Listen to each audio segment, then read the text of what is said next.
Hi, everyone. Welcome to our parallel research session today. My name is Zachary Gersten. I'm the technical manager for this session on gender and equity, which will be chaired by Nick Nisbet, who is actually joining us live and in the flesh from Brighton, UK. Thank you everyone here and online for taking part in ANH 2022 and our hybrid research session. To everyone, please visit our website for all our conference materials and program at anh-academy.org/ANH2022. I'm going to go over and hand it to our chair, Nick, and start the session. Thanks so much. Thanks so much. So my name is Nick Nisbet. I'm a research fellow in the Health and Nutrition Cluster at the Institute of Development Studies. And I'm here today to chair this panel on gender and equity. We've got some really exciting presentations coming up, a whole range of countries from India to Bangladesh to Rwanda to Ghana. We've got a mixture of methods from regressions on secondary data to RCTs, mediation analysis, mixed methods, participatory video and grounded theory. So I'm really excited to hear these presentations. I've been looking through them already and there's lots there, and it's going to be a really rich panel. As I've told the panelists, I'm going to be quite strict, I'm afraid, on timing. So everybody's got 8 minutes. I'll probably try and find a way of letting you know after 7 minutes that you're nearing your time. So please keep an eye on chat as well. I'll probably put it in chat, but after 8 minutes, I will be asking you to wrap up. I'm going to start with Priya Bhagavalli, who's at the Center for International Trade and Development at JNU. And Priya unfortunately has to leave immediately after presenting, but if you have a chance, if you just drop your email into chat, I'm sure that people can follow up with you with any questions. So over to Priya now. Thanks very much. Good evening, everyone. My name is Priya Bhagavalli. I'm an associate professor at Jawaharlal Nehru University, Delhi. As Nick correctly mentioned, I'm dealing with a bit of a medical emergency at home right now, and I apologize to all the other presenters, my colleagues, that I will not be available after the presentation, but you're welcome to email me. I look forward to your comments and suggestions or questions. My email is given right here. It's bhagavalli@alumni.purdue.edu. So without further ado, I'll start. These are really preliminary results from an ongoing study on the impact of microcredit on gender, agriculture, and nutrition. Malnutrition remains a serious concern in India. In spite of fairly decent GDP growth, we haven't really registered a decline in stunting, and wasting among children has increased. Latest reports by several organizations document that we have about 35% of the children who are stunted, 32 are underweight. There's a variety of literature, vast literature, which talks about why this might be the case. It could be changes in lifestyle, which lead to a lower demand for calories. It could be increasing prices of food. It could be increasing expenditure on non-food items, and what's very famously known as the South Asian enigma, which deals with gender inequality. And that's really the starting point for my research. Question that I'm often asked is why microcredit? Microcredit, because I'm looking at a point of intervention where I'm looking at gender and agriculture. And there are very 3 or 4 straightforward reasons why microcredit should work. One is a pure income effect, where it makes more resources available to the household for consumption smoothing. It could lead to changes in agricultural practices. Small marginal farmers, female farmers who are often deprived of credit might be losing out if they are not able to access this microcredit.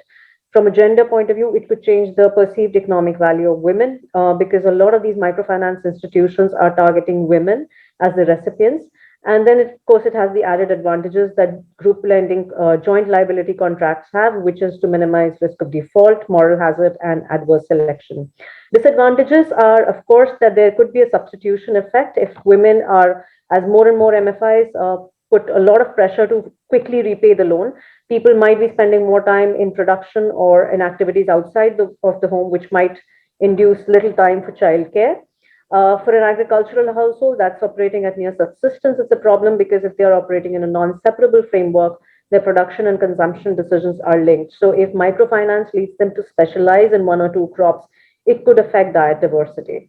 My objectives are straightforward. I'm going to look at the direct impact of microcredit on stunting and diet diversity scores. So I'm looking at both the household as well as child anthropometrics. And then I'm looking at the indirect impact via bargaining power. So I construct indices of bargaining power and indices of agricultural practices to see whether they have an impact on anthropometrics and diet diversity. For this, I'm using 2 rounds of the India Human Development Survey, which is the only comprehensive panel data that we have in India right now. It's a little dated, but that's all I have to go with. My summary statistics clearly show that when I'm comparing participant households to non-participants, there's a lower rate of stunting in participant households. Diet diversity is higher.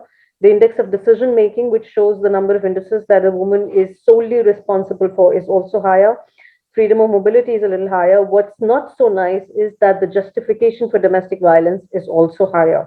That's something that's surprising, unexpected, and something that I'm still trying to figure out. I don't have an answer to why that has happened. Indices of agricultural practices or agricultural variables are slightly higher. These are all tested. They're all significant at 5% level.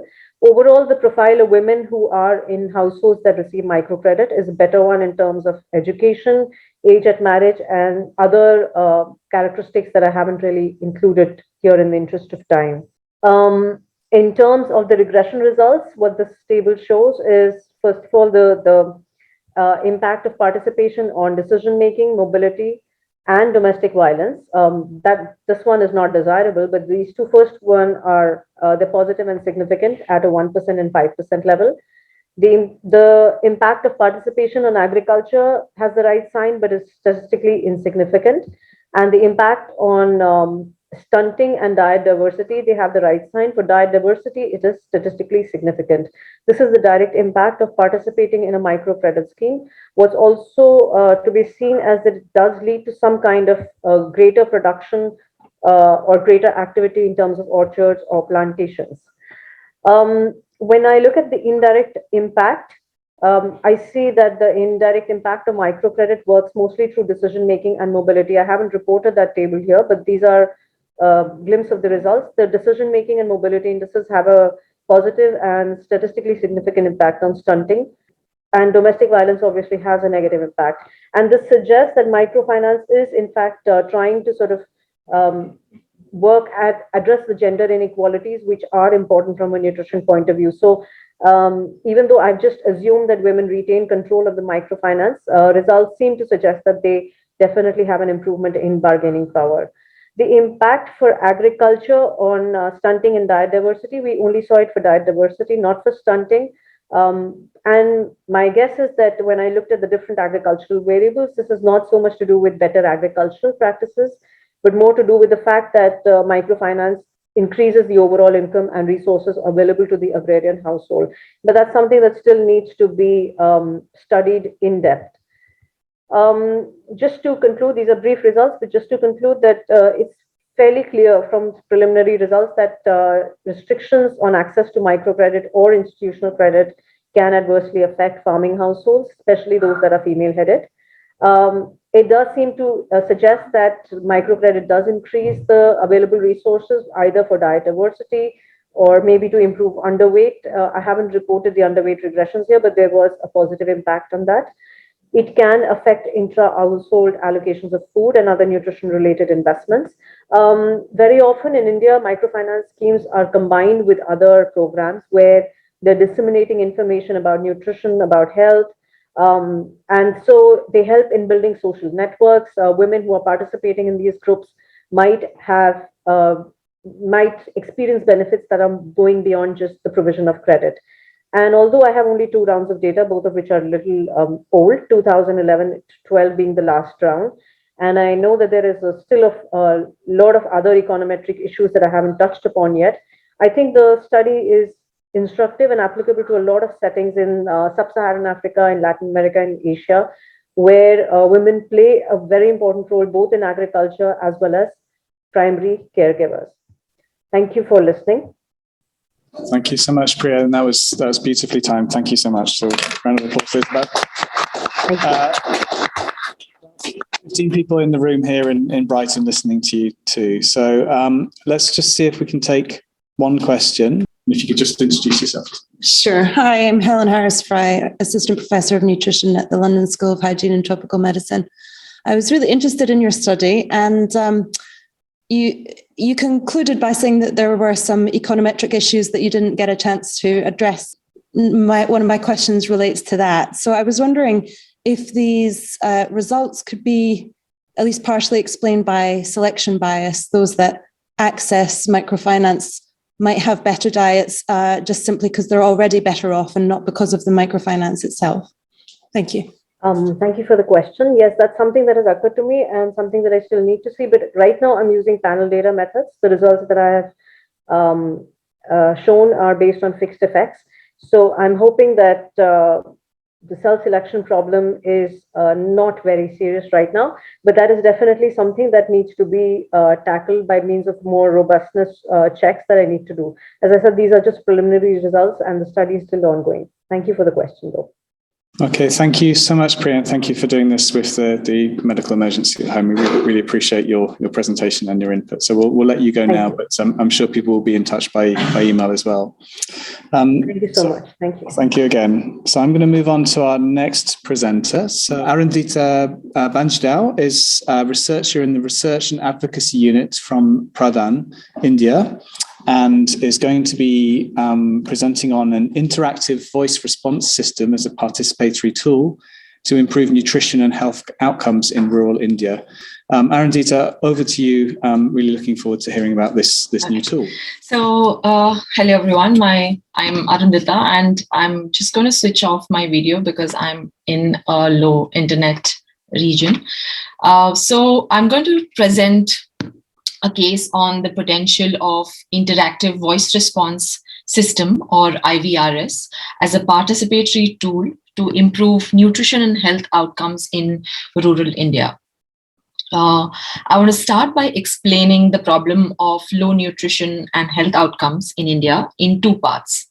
And it was great to see Priya also touch upon a lot of it.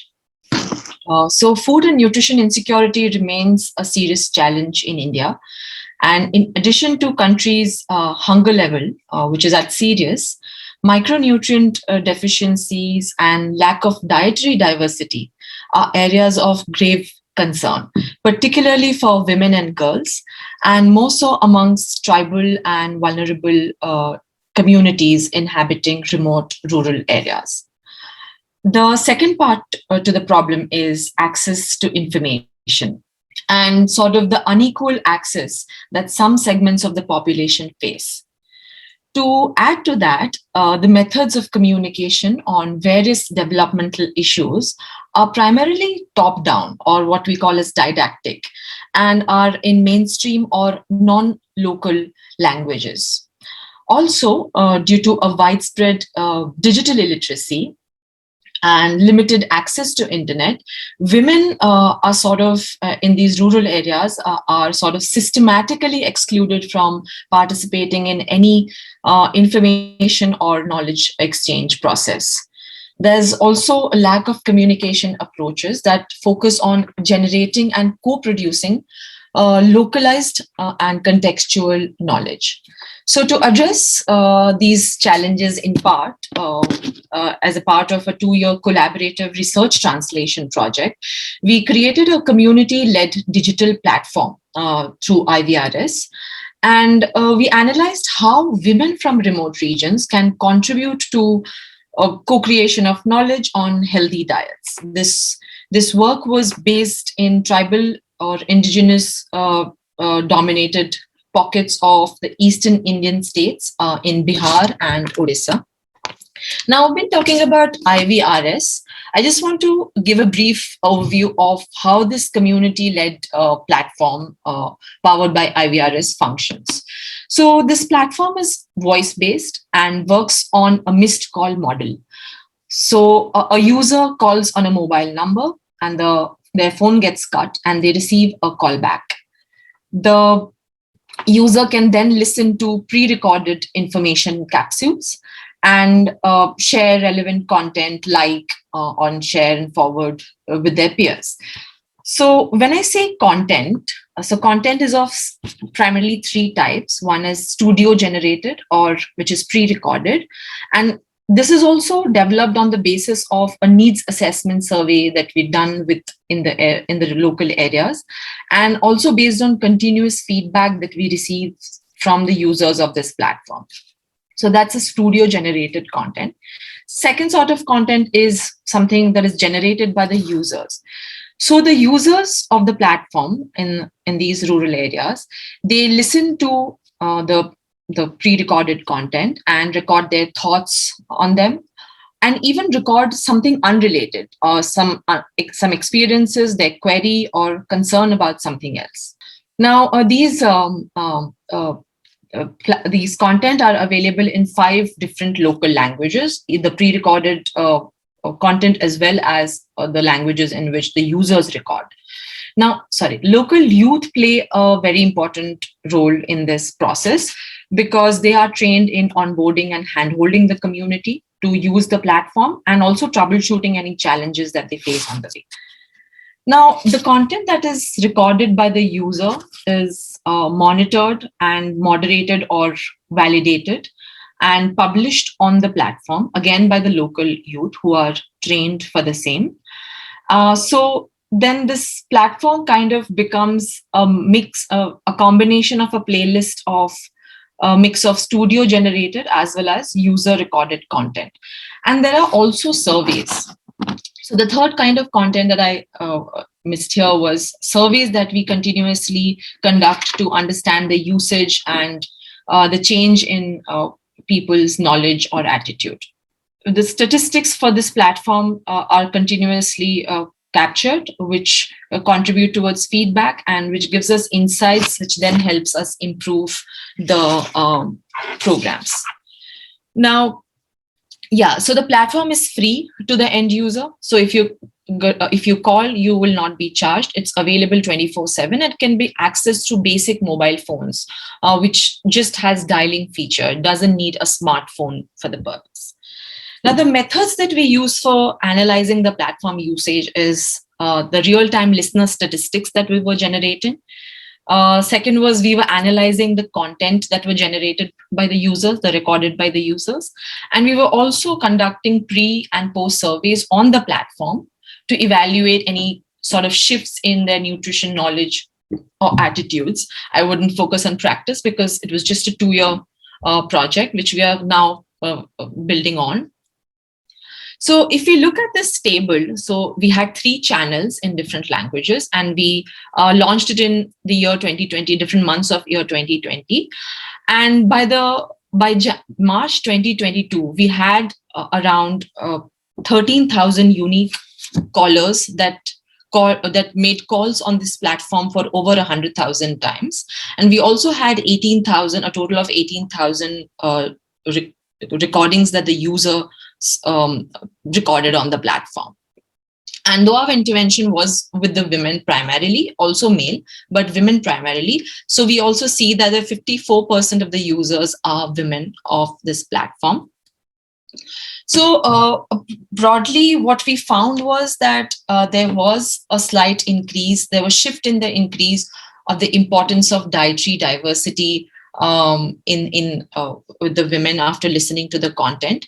We found that women preferred to listen to content in their local dialect, but we also saw that there are challenges to access to mobile phone to these women. Like sometimes they did not have credit on phones, no electricity, and so on and so forth. So I just want to conclude by saying that this system platform kind of created an articulation space for women to build a collective force to address various issues of concern, health and nutrition in this case. We found that diversity of content plays an important role in making such voice media platforms community owned. This platform also has the potential to build women's power and agency by generating their own content, generating their own information, getting information from wherever they want to, and also eventually choosing nutritious food for themselves and finding out what's making them healthy and nutritious. And lastly, at a wider policy level, we find that participatory platforms such as this can enable the co-production of contextual knowledge on one hand, and also contextualizing or a scientific knowledge on the other, and kind of create an interactive space address the issue of health and nutrition insecurity. Thank you so much. That was beautifully timed again. So thank you very much. So I'll just ask people online and here in the room just to kind of note down a question quickly, because we will come back to these. And our next panelist is going to be Natalie Lambrecht, who is a postdoctoral researcher in the Climate Change and Health Working Group at the Potsdam Institute for Climate Impact Research. She's also a research associate at the Charité Universitätsmedizin Berlin Institute of Public Health. Natalie, please do correct my German when you come on board. But Natalie's going to be talking about impact of a homestead food production program on poultry rearing and egg consumption in rural Bangladesh. Over to you, Natalie. Thank you so much. I won't correct your German because my German is also not very good. So my name is Natalie Lambrecht, and I'll be talking about the impact of a homestead food production program on poultry rearing and egg consumption in rural Bangladesh. As a brief motivation for this study, several recent nutrition-sensitive poultry interventions have demonstrated improvements in poultry production and children's diets, but there's still a lack of rigorous intervention studies that have measured longer-term impacts. So the aim of this study was to assess the impact of the multi-year homestead food production program on both poultry production and women's and children's egg consumption, both during project implementation and 1 year post-intervention.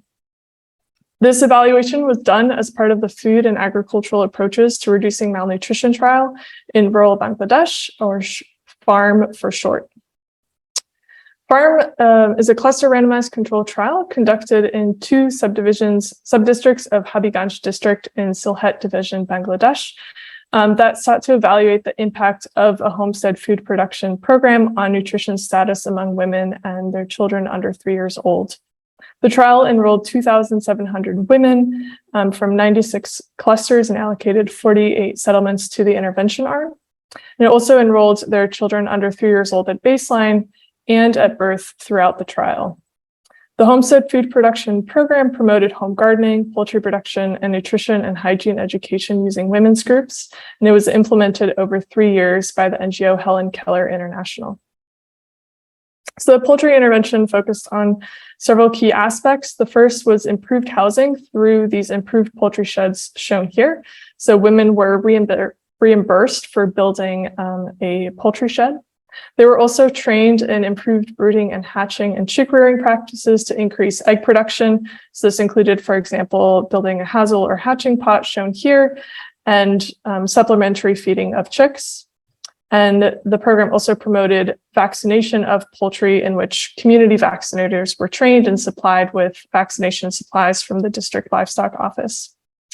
Women were encouraged to purchase 3 to 4 local chickens or ducks from a local vendor. The program did not supply poultry directly. So we used several data sets for this analysis. The baseline survey was conducted in mid-2015. Routine surveillance was conducted from 2015 to 2019. An annual poultry survey was conducted beginning in 2017. And 24-hour dietary recalls were conducted among women every 6 months, with 1/3 being surveyed every 2 months. And children under 3 years old, those who were under 18 months were surveyed every two months and every 6 months thereafter. And then another 24-hour dietary recall was conducted at N-line among all women and their children 6 to 24 months old. We used an intention to treat analysis using mixed effects logistic regression to assess the impact of the intervention on poultry production and egg consumption, and then used causal mediation analysis with the MedFlex package in R to assess the effect of the intervention on egg consumption mediated through poultry.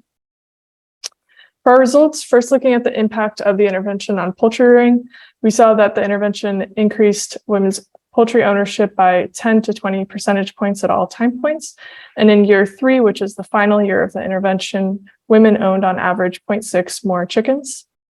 We also found that the intervention increased women's poultry's egg production. And throughout the trial, women produced on average about 2 more eggs per week. We also saw improvements in poultry management practices. Women were more likely to vaccinate their poultry in the past 6 months if they were in the intervention group, though this did decline over the trial period. And women were also more likely to own an improved shed in the intervention group versus almost no women in the control group owning improved sheds. Looking now at women's egg consumption, first to orient you to this graph, the intervention was implemented from mid-2015 to the end of 2018, and all field implementation staff had left the field in January 2019. There was a small nutrition refresher course done in May 2019, so that's denoted in light yellow.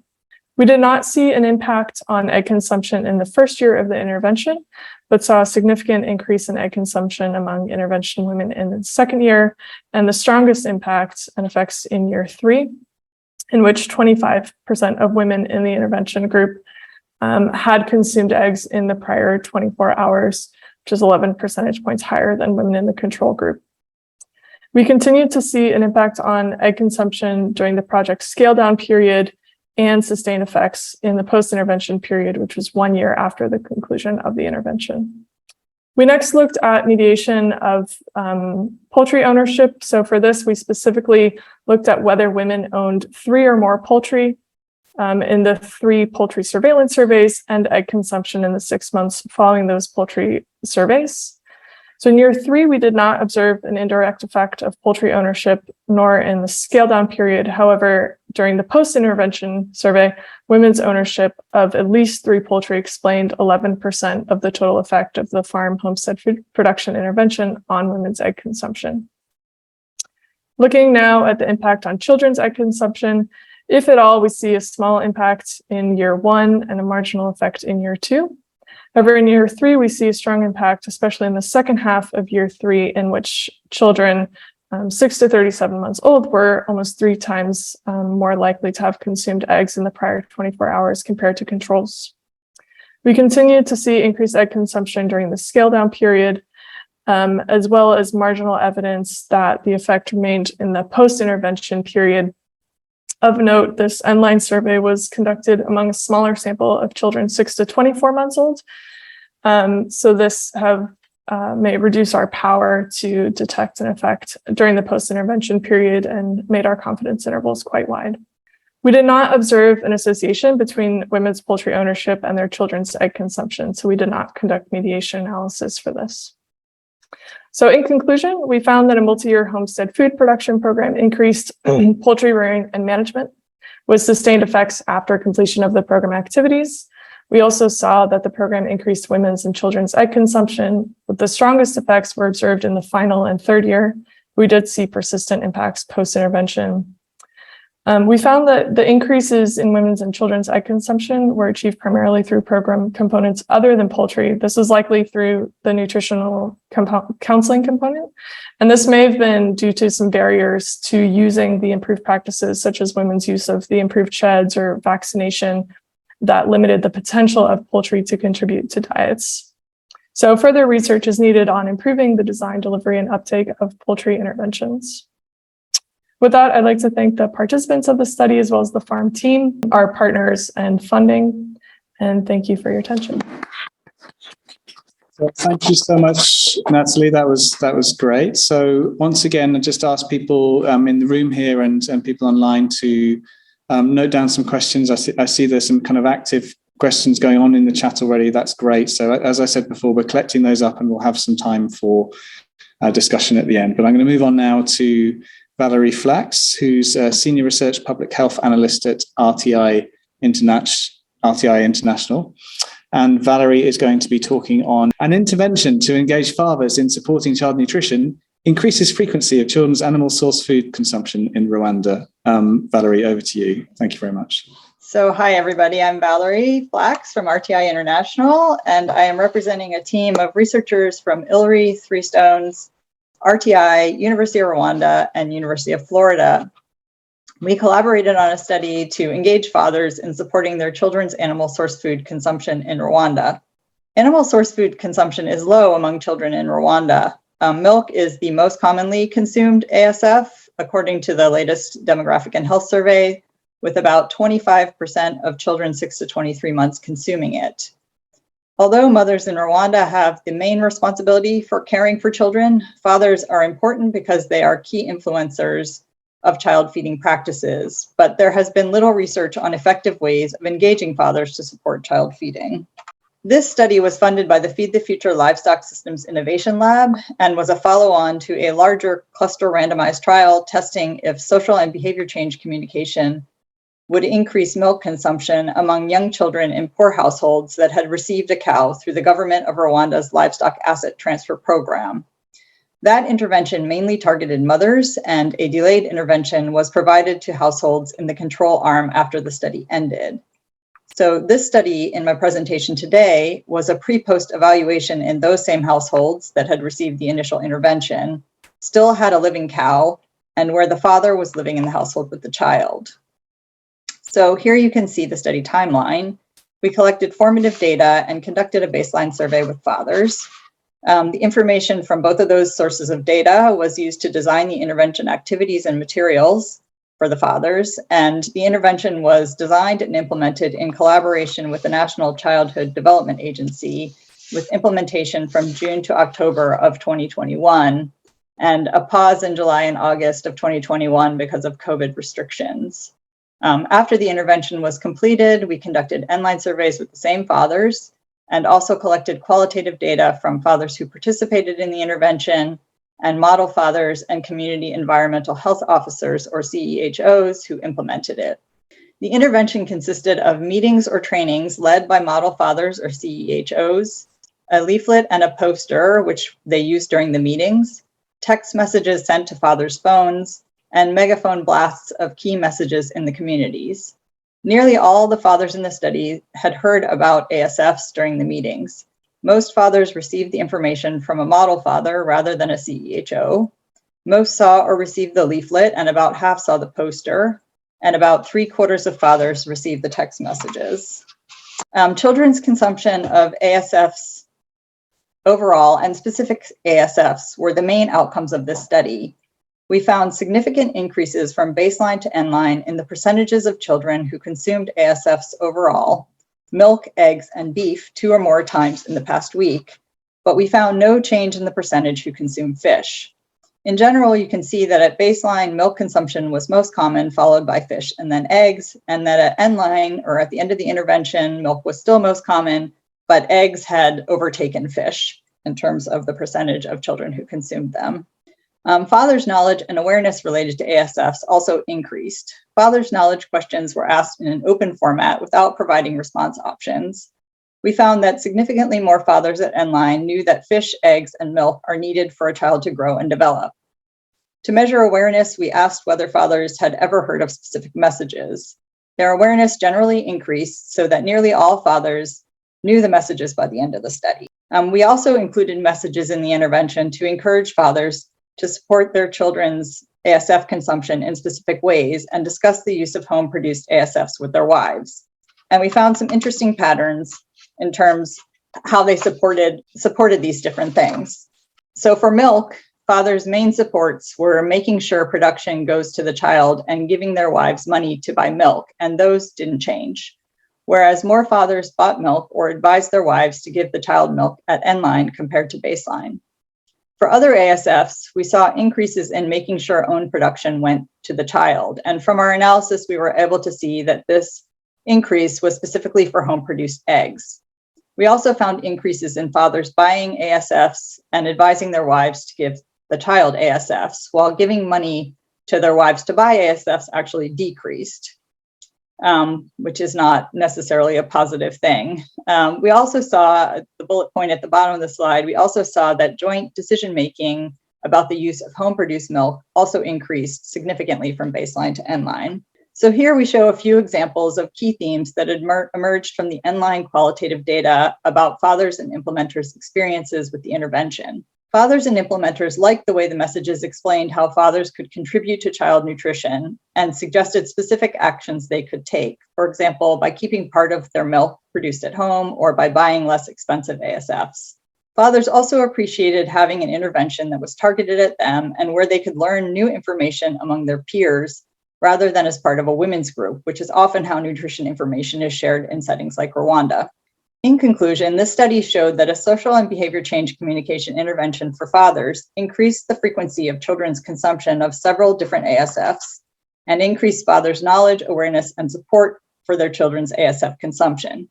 It also increased joint household decision-making about home-produced milk, and fathers liked the action-oriented messages, and they liked participating in program where they could learn about nutrition among other fathers.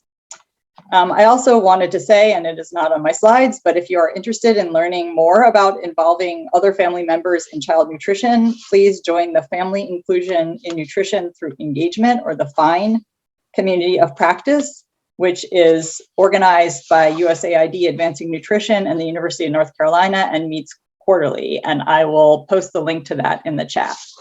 So thank you for your attention. Thank you so much for that. That was great to see. And as Helen typed in the chat, so good to see an intervention involving dads and the positive results from that as well. So we need to see much more of that. Please keep the questions coming in the chat while I turn to our final presenter. So Mona Gadrian is a PhD candidate and nutrition research consultant at McGill University. And Mona is going to be talking about barriers to an iron-rich diet amongst adolescent girls in rural Ghana, grounded theory from a participatory video intervention. So I'm really excited to hear this final presentation in our set. Over to you. Thank you so much for having me. All authors have no conflicts to disclose. Micronutrient deficiencies remain high among adolescent girls in Ghana, where 27% of non-pregnant adolescent girls 15 to 19 years of age were anemic in 2017. The truth is we don't know enough about Ghanaian adolescent diets, but what we do know gives us ample reason to be concerned. Where studies have showed that Ghanaian adolescents prefer energy-dense foods high in fat and sugar and have diets rich in carbohydrates and low in diet diversity, where 56% of students 14 to 18 years of age consumed up to 2 food groups a day. And so there's a need to do research around adolescent diets and what influences them if we want to tailor programs to them. And the United Nations Youth Strategy underscores the need to work alongside adolescents in research and in initiatives that affect their lives.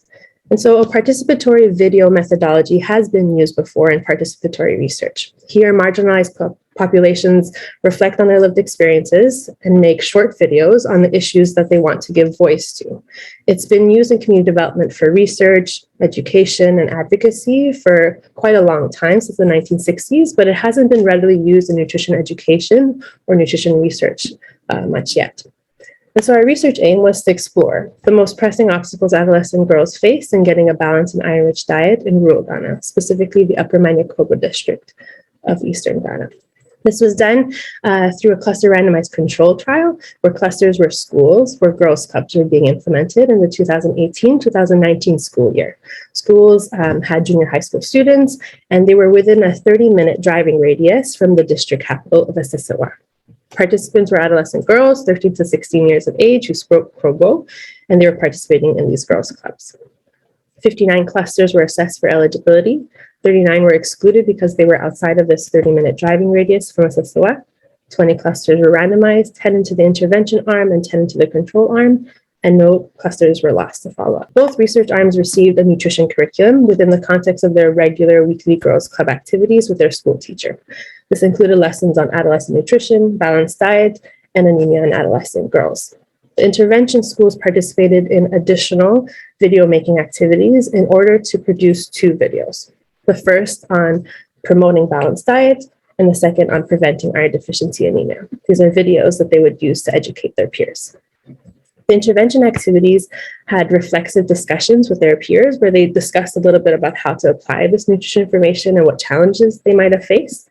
They were all given little Post-its, and they were given the task of individually identifying the pressing challenge they faced to getting a balanced diet and iron-rich foods. And then they collectively came together, looked at the Post-its, and mapped them out in what we would call a cognitive map of the major challenges they faced. Here's an example of one of these cognitive maps.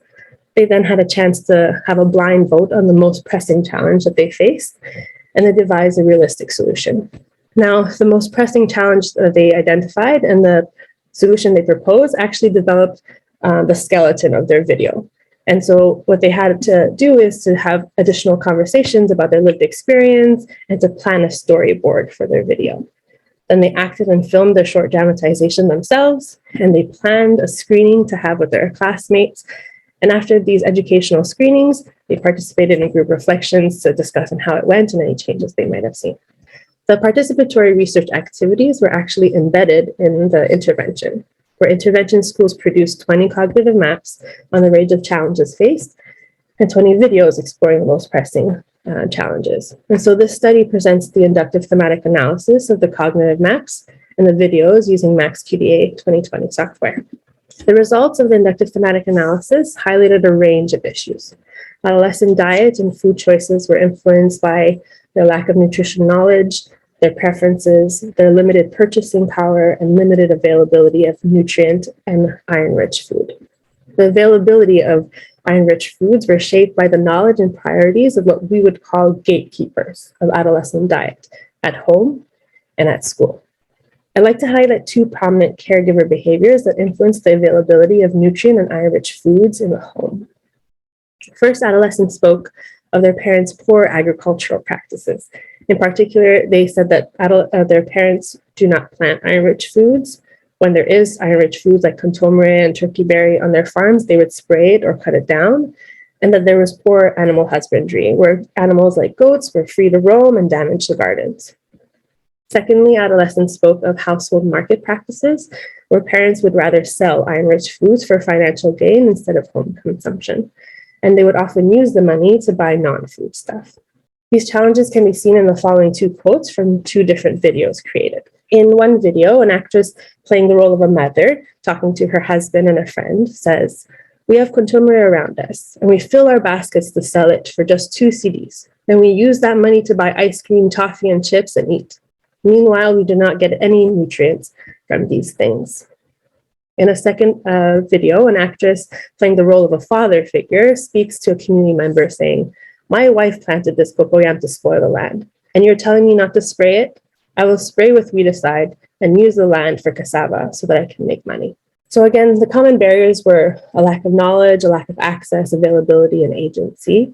And it was clear that adolescents' diets were greatly influenced by the decisions of their caregivers at home and by the canteen staff at school.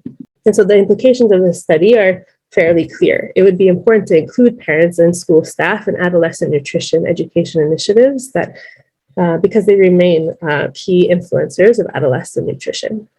Also, through this participatory video research methodology, we can see that adolescents have the ability and the desire to evaluate the obstacles they face and come up with realistic solutions. And adolescents' reflections can help us really understand the complexity around adolescent nutrition issues.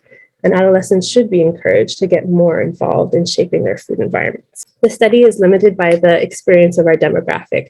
It doesn't claim to present the full spectrum of issues adolescent girls face. It does present the challenges adolescents perceive as the most burdensome and the most pressing. Secondly, the study is also limited in its video analysis. The videos in themselves were not documentaries, but rather improvised dramatizations.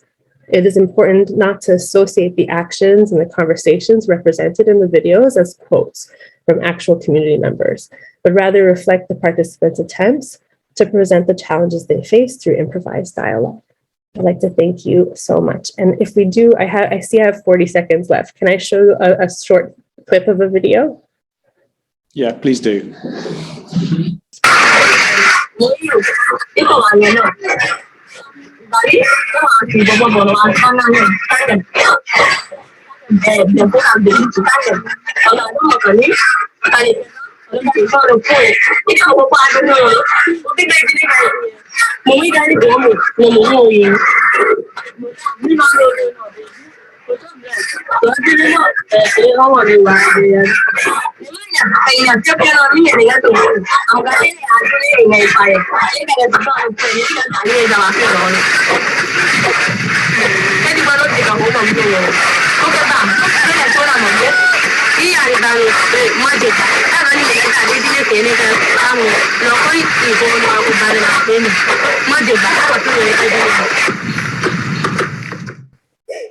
you so much for your time. So thank you. That was great, and so nice to see innovation in methods and interventions throughout all the presentations that we've had. So I'm going to go over to the collected questions from the chat. Yeah, just there's a couple of questions that haven't been answered. One for Natalie. Kathleen Culverson is asking, did the women have any challenges accessing vaccines? Kathleen's involved in a project that explores women's access to vaccines and is particularly interested in poultry. So Natalie, just over to you to answer that.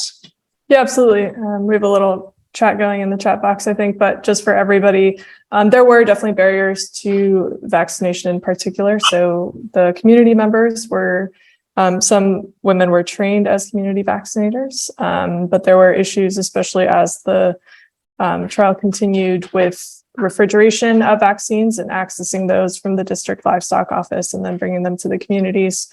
And there were also some issues with households being resistant to vaccinating their poultry, which then demotivated the community vaccinators as well. Okay, great. Thanks very much. So I think that's, for now, that's all our chat questions answered. And as I said, there's a lively conversation going on in chat, so do have a look at that if you haven't already. But I'll now open this to both to participants online and in the room.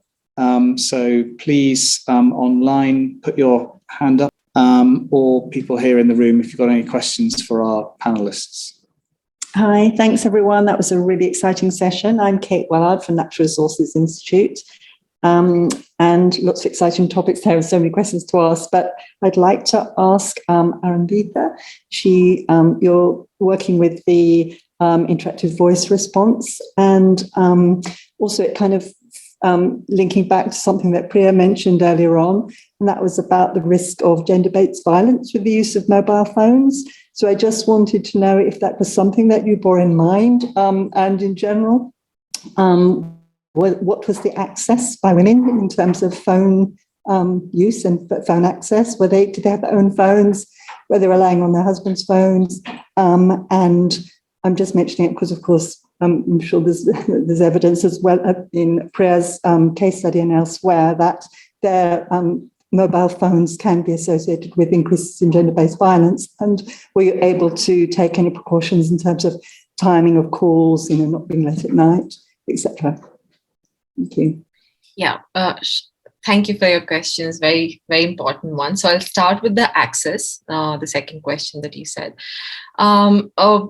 So a lot of women did not have their own mobile phones, and these communities that we were working with, they were, the communities had a lot of migrating men who were out migrating to various other cities and towns and faraway places.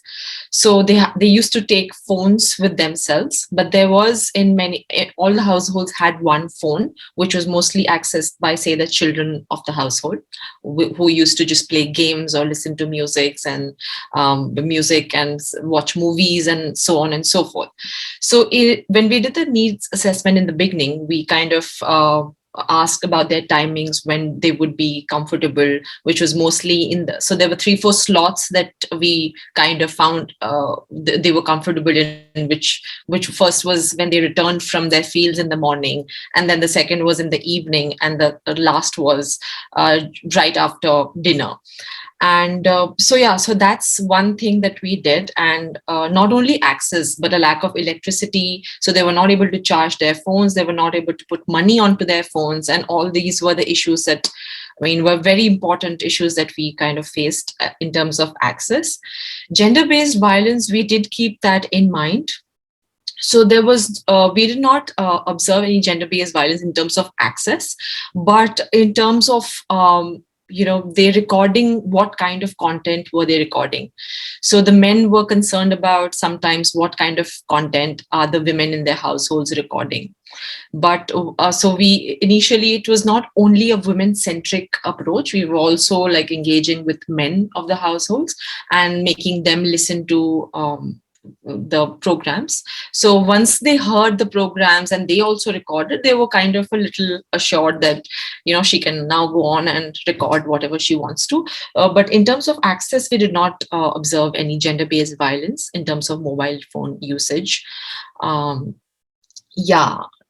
think those were I hope I'm answered. Great, thank you very much. And we've got another question from our audience here in Brighton. So I'm going to invite Jodie Harris to step up and ask a question. Thank you. Hi, everybody. So I have a question about the Rwanda study. I think it was Valerie, the study involving fathers, which is a fantastic thing to see. A lot of the interventions seem to be focused on food choice by households. And I guess assumed that families had the agency to choose. So I just wondered if the study looked at the food environments in which people were making those choices and whether that affected people's ability to choose. Thanks. Thank you very much for that question. We did not particularly look at the food environment in this study. It was a follow-on, like I said, it was a follow-on to an RCT that was a social behavior change communication intervention in those households that had a livestock asset transfer. But what you're saying is really important. I mean, our goal was kind of to get them to use their home produced milk and allocate it to the child wherever possible.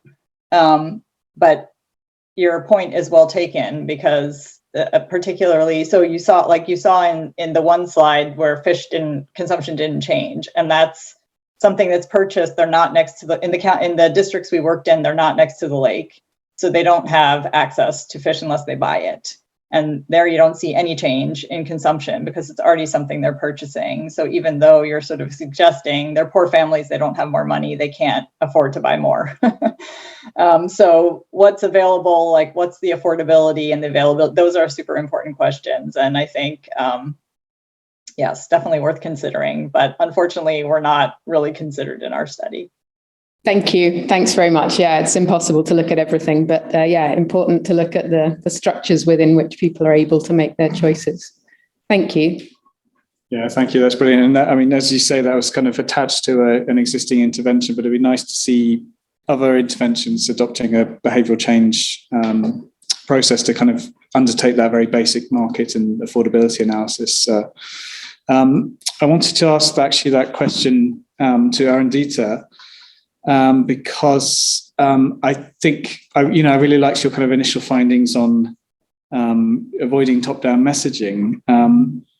But I just wondered, because I think sometimes the process just will be top-down or it will be national without the kind of resources for the type of co-creation process that you've described. I just wondered what you thought how those processes could still, though, learn from the findings of your study to make them a little bit less top-down, a little bit more considerative of community, of the real community context. Yes, I completely agree that it is, at the end, it stays top-down in some way or the other. But the idea was very important, primarily was reversal of the information. There's a lot of data and science already available, but the information is not available to these rural communities, or especially women, about their own health. Even we have something called a National Family Health Survey, which is kind of captured every year, or a comprehensive national nutrition level survey. But none of these data is something that they know about. The information doesn't reach them. So the primary reason was kind of a reversal of information, which could then lead to them having the information and then sharing and contributing to it. Because the other challenge that we faced was it was like a 2-year project, and we generated a sort of proof of concept, and we wanted to take it to the government, for a scale up of the whole thing. But the challenge that government faces is the moderation and the validation of any content that is generated from the grassroots. They were not very confident with it because they were not and government prefers, I'm going to say this, top-down models of communication, and they were very apprehensive on because they could not control what the communities are going to generate or what's going to come out of the grassroots. So then we moved away from sort of governments to focus on more on philanthropies or other interventions, or corporates basically, who would take this up. So yeah. I mean, I was thinking it'd be lovely to kind of merge some of the insights from this intervention with Mona's, and kind of think also about how young people might be able to kind of disperse their own messages via TikTok and all the all the apps that my kids seem to be on as well. So I'm just scanning to see if there are any questions here, because I don't see any hands up online, but please, we do have quite a lot of people online. So if anybody wants to just put their hand up or even just jump in and speak, I would love to hear your thoughts. Hi. Hold on, let me take out my earphone. I can hear myself. Thanks so much, everyone. This question is for Mona and actually just sparks by what Nick asked, but I was wondering, with the videos that you created or that the participants created, whether you saw any kind of social media like emergent trends that were kind of coming into the way that they created those videos, and wondering whether they could be reflected back into social media content that would be targeting youth, that would just reflect like the popular social media trends that were going on. That's a great question. This area of Ghana is actually quite rural. So outside of Assesawa, there's limited electricity and internet access. And they would often say that if a girl had a phone, they would call it yam phone, like the old like Nokia kind of phones. And so their access to internet and social media was quite limited. But we did try to reflect about the ways in which we could use their networks to share this message broadly. And so naturally, they shared it to their classmates in schools. And this project in particular was looking at the empowering effect of the video making process itself. But once the intervention and the cluster randomized control trial was done, in collaboration with a community advisory board made of local stakeholders, we realized like this video needs to go further. We got such a positive response already. And so we organized Assesawa's first nutrition film festival, where the chiefs, the queen mothers, the heads of Ghana Education Services, Ghana Health Services came and participated. And they took these messages, and we had ethical clearance for them to have it on their phones. So there was no need for a credit to download these videos, and they were able to take it, the teachers, the headmasters, the district nutrition officer, and to use it in different contexts. Some said they want to use it in the waiting room at hospitals, that they would show these videos because it's in their local language. And in addition to that, we realized that a lot of them weren't able to come to the district capital. And so we had 20 additional local screenings. So in a total, over 1,000 people were reached through this medium. So we were inspired by the social media that we have, like you could just with one click access so many people. So we had to get a little creative about how that would look like in an area where internet and technologies are a little bit less used. And so we thought that this would be an appropriate medium of using these pico projectors that you don't really need to hook up to anything, and to go into these local areas and to have these mini screenings with children and families. Thank you. So thanks so much. I have a question to Valerie.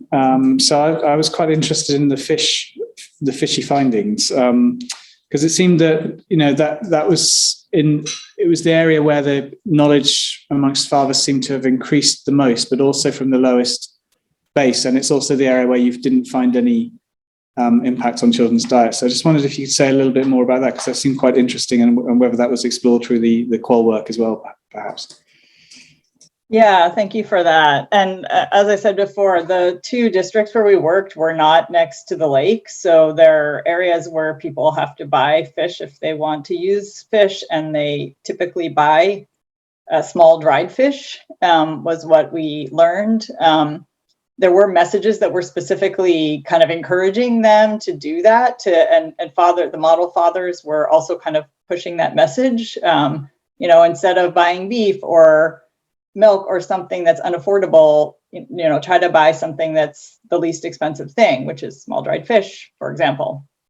But I think because these are poor families, so the Gurinka program, or the One Cow per Poor Family program, specifically targets the lowest or the poorest, lowest socioeconomic status families. And so they are poor families. And even though they have a cow, one thing that we learned kind of from our first study is that a cow is a huge burden on a poor family because they have to feed the cow. And there's so much land pressure in Rwanda that it's a challenge for some of the families to feed the cow. They don't own land. The land they have is literally like a meter around their house. And so kind of the affordability question is a huge thing. And so even though they increase their knowledge about the importance of that, I think they just don't have the money to do it. And so the two things where we saw increases were milk and eggs, which are things that are produced at home. And so it was kind of going back to our original intent of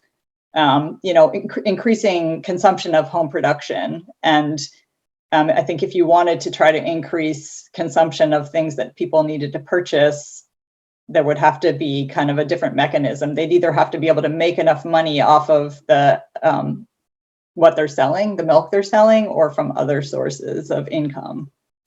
Thank you. That's really helpful. I just wondered also whether there's any, if fish are the cheapest food, whether there's any, or cheapest protein, whether there's any stigma, attached to consuming them. But it doesn't sound like that's the reason here.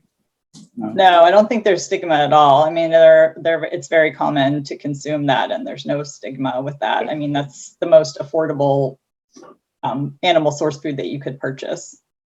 Great. Well, thanks very much. That was really nice to see. I'll just kind of go round to for one last round of comments from our speakers themselves. I think it'd be nice if you've also drawn connections between your own work and another panelist. It would be lovely to hear if you've drawn those connections here as well. So just the order I see on the screen, we have Mona. I was just looking over my notes. I took notes as if I was in in my own classroom of all the presenters. I'm just really inspired. One thing that was really noteworthy is just that this is happening really all around the world, and we're giving space for these local populations to think about how to empower those that are waiting to be empowered. So these fathers, we can't assume that they don't want to take an active role in the nutrition of their children, or that these adolescents don't want to play a role in their own nutrition as well. So I just wanted to say how much I appreciate the other panelists and the work that they're doing. Kudos to you. Great. Thanks very much, Mona, and thanks very much for participating. So over to Valerie. I also thought all of the different studies were interesting because they all used, as was already mentioned, different kind of innovative methods. And that was really interesting to see. I really loved the IVR thing. I really liked the videos. Both of those were, they give me ideas for myself for future studies. So that was super interesting. And I'm sorry that Priya isn't on the call anymore, but I was really excited to see her work on microcredit. I've been working myself kind of with savings groups and layering things on savings groups, different kinds of behavior change communication things. So I was really interested to see her results as well. So yeah, thank you to the organizers for inviting us and for kind of bringing together this interesting set of different panelists. Thanks very much to yourself. It's really, really nice to have you here. So I'm going to turn to Natalie for final words. Yeah, I'd just like to echo the other participants as well, presenters that has really interesting methods and innovative. And I think there's some really interesting participatory methods, which struck with me was what Valerie actually just said about kind of thinking about what participants actually can deal with in interventions, and if giving them a cow. I thought that was a really interesting point, that maybe they didn't have the capacity, and thinking as well about some of the other interventions and talking with participants and doing formative research to kind of understand some more of these barriers. So it was very interesting, and thanks for the opportunity. Thanks, Natalie. And I think that came came through to me strongly as well, that kind of need for formative research, particularly in terms of choosing intervention designs. But thanks again for your participation as well. Close and just say thanks so much to all our panelists and to ANH for having us here today.